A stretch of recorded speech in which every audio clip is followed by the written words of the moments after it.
खुलुमबाय रायजोफोर दिनैनि गोदान भिडिअ बयखौबो बरायबाय दासिमनि माखासे गोनां खौरांफोर लानानै फैदों नोंथांमोना भिडिअखौ जोबजासिम नायलांदो आरो भिडिअखौ मोजां मोनोब्ला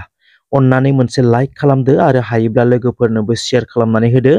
आरो सानफ्रोमबोनि खौरां लानो थाखाय चेनेलखौ साबस्क्राइब खालामनानै बेल आइकनखौबो अलाव होनानै लादो अब्ला दासिमनि खौरांफोरा फारियै मोनद' हारिखौ एसटि थिसननो नागिरनाय बे बाथ्रानि सायाव दुलाराय बर' फरायसा आफादनि गाहाय आफादगिरि दिपेन बर'आ बुंदों आसामनि मोनद' हारिफोरा एसटि दाबि खालामनाया गोलाव समनि दाबि 2019 मायथाइयाव भारतनि पार्लियामेन्टआव रायजो सभायाव बे बिलखौ लानानै गोबां सावरायलायनाय जादोंमोनब्लाबो नाथाय पास जायाखैमोन नाथाय दाबो बे बिलआ थैयाखै नाथाय साननो गोनां बाथ्राया जादों 2026 मायथाइयाव बिसायख'थि जानो थांगासिनो दङ बेखायनो आसाम सरकारा बे बिलखौ पास खालामनांगौ होननानै पलिटिकेल लावालाबनि थाखाय बिथांमोना सापर्ट होबोगासिनो दङ बेराफारसेथिं फैगौ 25 नभेम्बराव आसाम बिधान सभायाव बे बिलनि सायाव सावरायलायनाय जागोन होनना बुंदों बेराफारसेथिं आसामाव जेसेबां पलिटिकेल पार्टिफोर दङ गासैबो जेरै बिजेपि कंग्रेस एजिपि जातीय परिषद रायजो दल आरो बिपिएफ दोलो आरो गुबुन गुबुन दोलोफोराबो बिथांमोननि दाबियाव मदद होबोगासिनो दङ रावबो मोनसेबो पलिटिकेल पार्टियानो बेनि सायाव बाधा होबोआखै बाथ्राया जादों जुदि रावबो पलिटिकेल दोलोनिफ्राय बिथांमोननि दाबियाव बाधा गैयाब्ला मोनफ्रोमबो पार्टिनि एमएलएफोरा बिधान सभायाव थाङो आरो जुदि बे बिलखौ बिधान सभायाव लाबोयोब्ला सोर बाधा होगोन बे मोनसे गिदिर सोंलु दुलाराय बर' फरायसा आफादनि गाहाय आफादगिरि दिपेन बर'आ बुंदों ट्राइबेलफोरनि गेजेराव गासै 22 सा एमएलएफोर दङ 4 मन्थ्रिफोर दङ सासे स्पिकार आरो सासे डिपुटि स्पिकार जुदि बे गासै एमएलए मन्त्रि स्पिकारफोरा ज' लोगो जालायनानै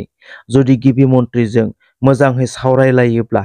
जोंनि रैखाथिनि खामानिखौ जों मावनो हागोन होननानै बुंदों आफादगिरि दिपेन बर' बिथाङा मख'नो गोनांदि आसामाव ट्राइबेल संगठननि अनगायै गासैबो दल संगठनानो मोनद' हारिनो एसटि होनांगौ होनना सापर्ट खालामबोदों बेबायदि थासारियाव आसामनि ट्राइबेलफोरा खौसेयै गाबथानानै जाहाथे बे मोनद' हारिनो गोदानै एसटि होनो थांनायाव जेन थाखानाय एसटि सुबुंफोरा जेन जेबो खहा जाया बे बिथिंखौ नोजोर होनानै बयबो खामानि मावनांगौ होननानै खावलायदों आफादगिरि दिपेन बर'आ एबसुनिफ्राय बिथाङा थोंजोङैनो बुंदों दि जुदि थाखानाय एसटिनि रिजार्भेसन आरो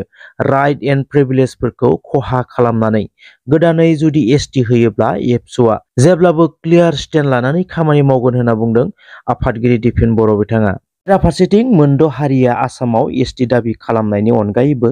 कलिता कमिउनिटिनि माखासे संगठनफोराबो एसटि दाबिनानै गोख्रोङै प्रटेस्ट खालामनायखौ नुनो मोन्दों बिथांमोननि दाबियाबो ST status land right protected class status before दाबिफोरखौ लानानै गुबुन गुबुन थावनियाव प्रटेस्ट खालामनायखौ नुनो मोनबोगासिनो दङ खोला त्रिपुरायाव सासे पुलिसनि अफिसार इनचार्जखौ स्टेजनिफ्राय बोख्लायना गाग्लोबनाय बे भिडिअआ ससियेल मिडियायाव गोबांथार गोसारनायखौ नुनो मोन्दों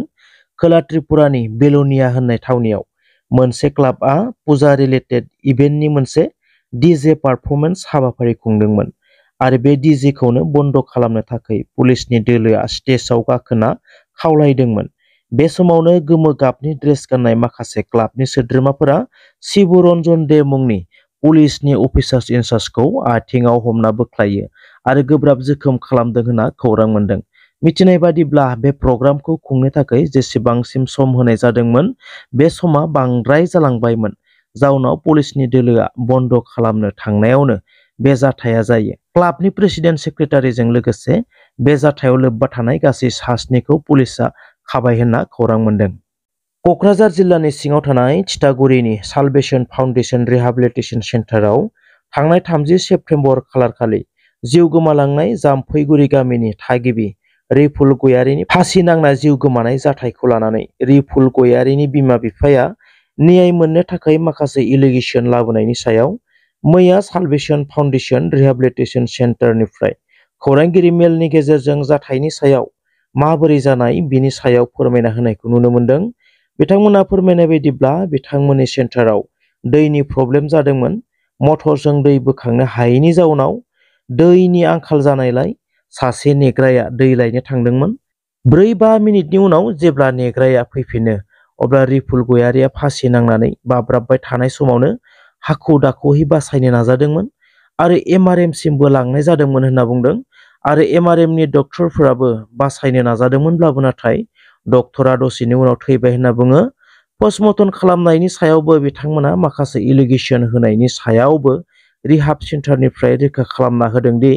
MRM निफ्राय KMC आव लांनाय जादों पस्टमर्टम खालामनो नाथाय उइदाउट गार्जेन लांनाय जायाखैमोन होनना बुंदों। नाथाय सानै रिपुलनि न'खरनिफ्रायनो गार्जेन जानानै सावरायज्लायनायनि गेजेरजोंसो लांनाय जादों होनना बिथांमोना रोखा खालामदों। बिथांमोना बुंदों जुदि रिहाब सेन्टाराव अयनायै बुथारनाय जादोंब्ला पस्टमर्टमनि रिपर्टआनो खोन्थागोन जों खारग'नो हाया।